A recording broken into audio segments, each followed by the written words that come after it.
According to the ancient myths, the gods themselves lived here, on the summit of misty Mount Olympus in northern Greece.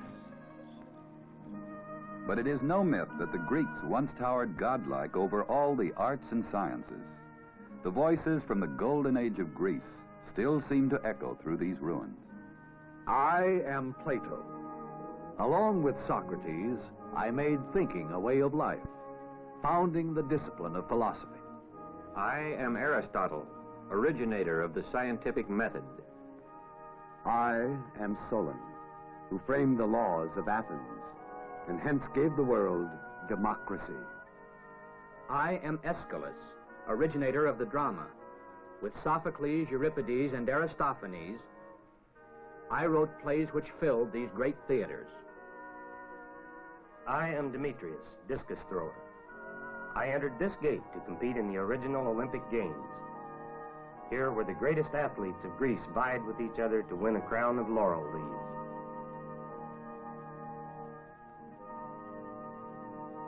But alongside the ancient ruins which testify to the rich past of Greece, impoverished farmers now try to scratch out a poor living in the worn, rocky soil. Along the coasts, fishermen net pitifully small catches from the heavily fished waters. Greece, then, is a nation rich in culture and history, but poor in resources and modern technology. In this film, we will examine this rich, poor land, learn how its citizens make a living, and try to discover what promise this country offers its people for a better way of life in the future. The Kingdom of Greece thrusts southward into the eastern Mediterranean between the Ionian and Aegean seas. It is composed of a mountainous peninsula, which is divided into northern Greece and a southern section, called the Peloponnesus, by the Corinthian Canal.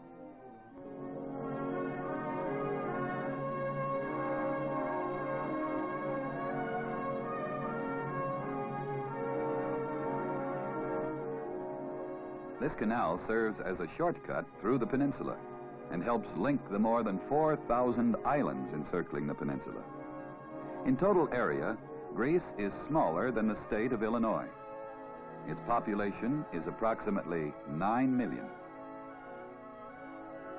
Because of the international shipping lanes which crisscross Greece, Athens, the capital, and its adjacent port city of Piraeus have long formed an important center of Mediterranean trade and finance. Nearly 2 million people live in this sprawling metropolitan area. The Parthenon, probably the most copied building of all time, crowns the Acropolis with Athens at its feet.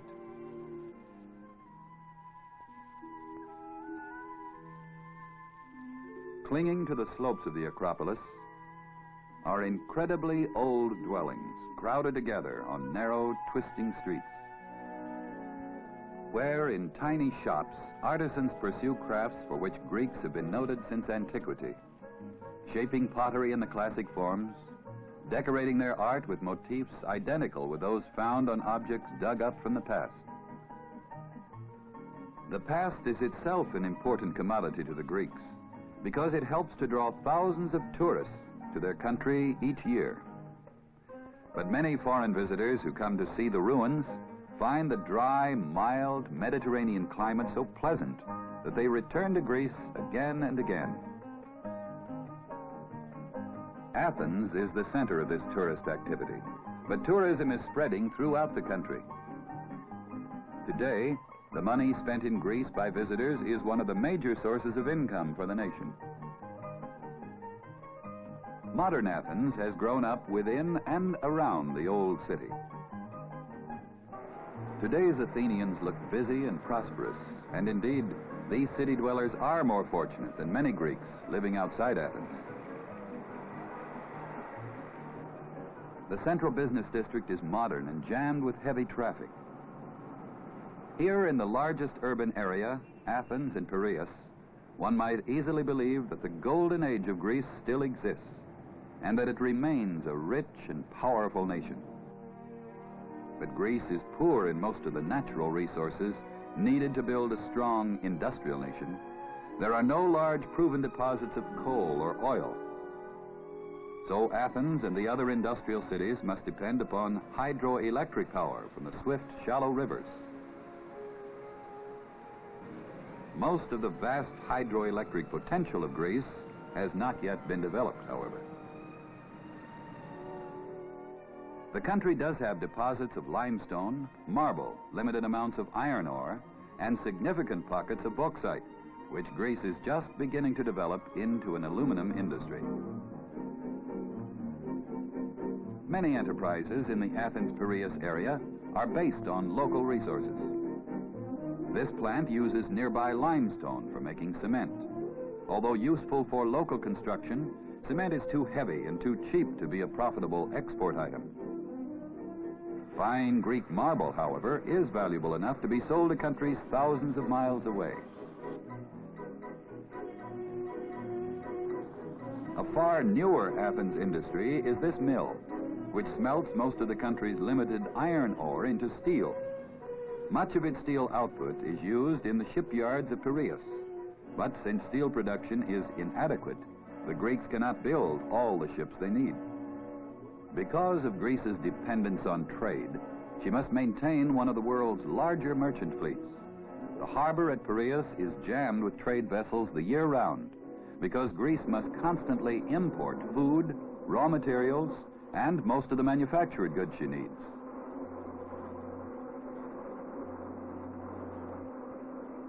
Balancing her imports as best she can with exports of agricultural specialties, such as olive oil, wine, and dried fruits. This large-scale maritime activity has made Piraeus the center of both island and international shipping in Greece. The country's other major port and industrial center is Salonika, which lies at the mouth of the Vardar River Valley. Salonika handles much of the shipping for all of southeastern Europe and is the terminus for 4 railways, making it the hub of communications between Europe and Asia.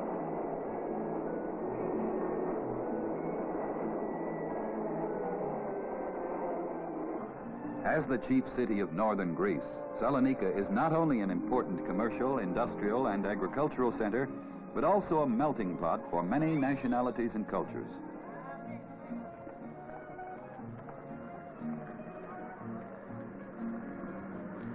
Byzantine architecture is a reminder of the centuries of Turkish rule imposed on northern Greece. Today, the people of Salonika and the surrounding area cannot forget the conflict between Turkey and Greece, but the residents of Greek ancestry and those from the Near East try to live together in peace. The University of Salonika helps train and increase the number of skilled technicians for such developing industries as newly constructed oil refineries, which process crude oil imported from the Near East on Greek tanker ships.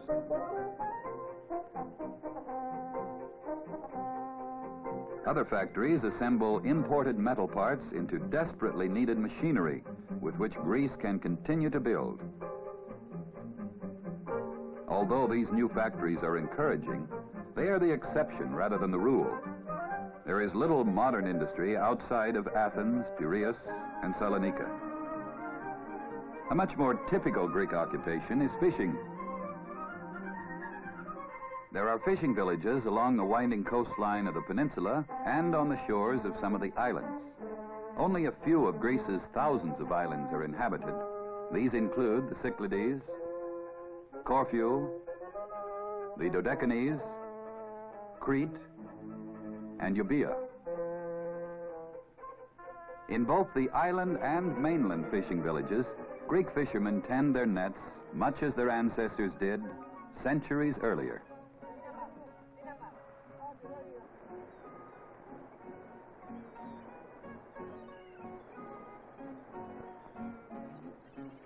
Many fishermen equip their tiny craft with twin tail lanterns to make it safer and more convenient to get home when fishing after dark. Their catch is likely to be small, for the Greek fisherman must make his living in seas that probably were overfished 1,000 years ago.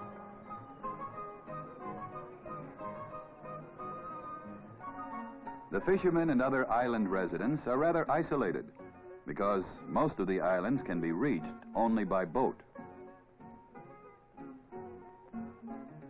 In many of their whitewashed villages, motorized equipment is practically non-existent. Supplies, whether bricks or bread, are unloaded by hand and carried away on the backs of burros. Islanders live in unhurried seclusion in their steep-streeted villages, which seem attractive to visitors seeking a change of pace from the modern world.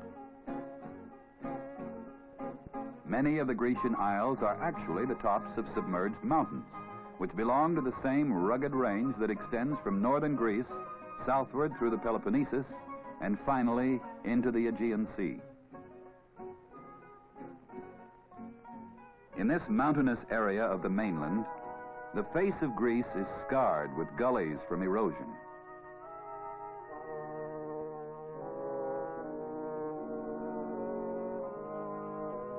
The land is too steep and the soil too poor to support anything except the goat herds which roam the slopes. Even goats grow gaunt on such poor pasture and provide but a poor living for the herdsmen. This poor land, poor living cycle has gone unbroken for centuries. So Greece still offers some of her people no better way of life than was typical when the women gathered at the well in biblical times.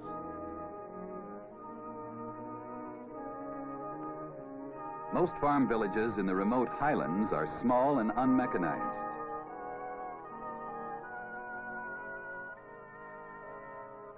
The highland farmers walk narrow paths between their fields and their villages. Very few paved roads cross the mountains because highway construction is extremely expensive in this rugged terrain.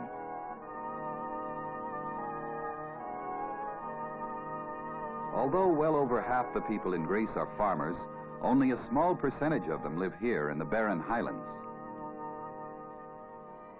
Most farmers crowd into the more productive but narrow strips of coastal lowland or in the fertile river valleys. The lowlands of the Peloponnesus are cut up into many small farms worked by individual farmers who specialize in the traditional crops which flourish around the Mediterranean. Vineyards supplying grapes for currants and wine, and tree crops such as olives, figs and dates, and citrus fruits, lemons, oranges, and limes, which are favorites in Greek markets as well as in her markets abroad.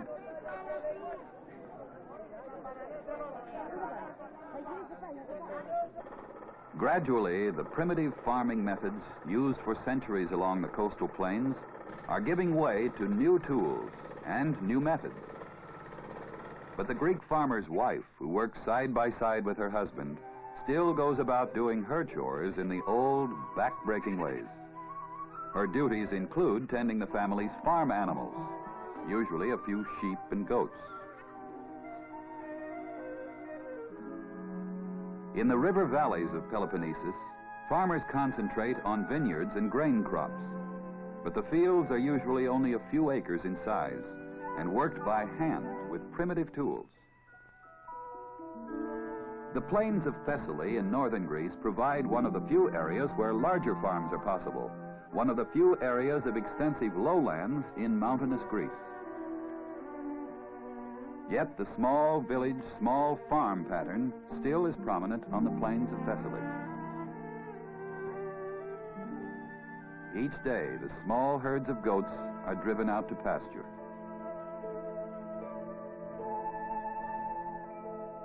And the housewife still bakes out of doors in a whitewashed wood-burning oven, shaping the characteristic thick-crusted Greek loaves of bread. After their sun-up to sundown day of laboring in the fields, the farmers return home to few comforts and fewer luxuries. Nevertheless, Greek home life glows with warmth.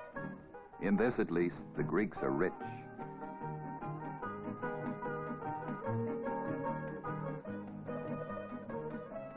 Perhaps these strong family ties have kept the older Greeks close to their small fields. But more and more, the young people are moving out, leaving the villages deserted. In order to break these chains of poverty, school attendance is now required for all youngsters between the ages of 7 and 16. And those who are training the next generation believe that changes are on the way in Greece. I'm Stefanos Papandreou. When I teach geography, I tell my students about the New World, but I also try to tell them that they can build a new world in Greece. With irrigation, better fertilizers, and mechanized farm equipment, the limited tillable acres could be made more productive. We need to improve our ways of growing crops, such as tobacco, perhaps finding ways to eliminate so much back-breaking hand work. We might find new uses for our cash crops, such as olives. Our ancient olive groves are beautiful, but perhaps they should be replaced with newer, more productive varieties of olives. Surely we can find more efficient ways to handle the olive crops, so that we use our resources and manpower more effectively.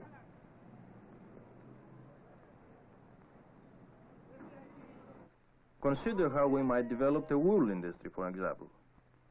We might well do so by improving our pastures, improving our breeds of sheep, and improving our methods of handling wool. But so far, Greece clings largely to the old ways. We cannot and will not build a great textile industry as long as most of the spinning is done in the fields.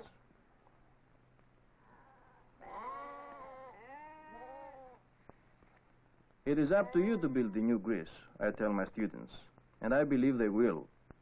The ancestors of these youngsters paved the way for Western civilization. If they're willing to work, these young people can begin to share in more of the benefits of that civilization. Improvements are on the way in Greece. In the Vardar Valley, for example, the delta marshland deposited by the river is being drained to create new farmlands. And irrigation systems are bringing precious water to previously dry, unproductive lands. New roads will link the farmlands with the cities, where modern apartments are being built for the city dwellers, and fine hotels erected to attract foreign visitors. Rich land, poor land. Greece is both. Poor in resources, in her degree of industrialization, and in saleable products, but rich in her heritage. Rich in a history and tradition held in common by almost all the countries of the Western world, and rich in the climate and beauty of her land. Tourists come to Greece in ever-increasing numbers, eager, as her poet Sophocles once wrote, to return thence by the way speediest, where our beginnings are.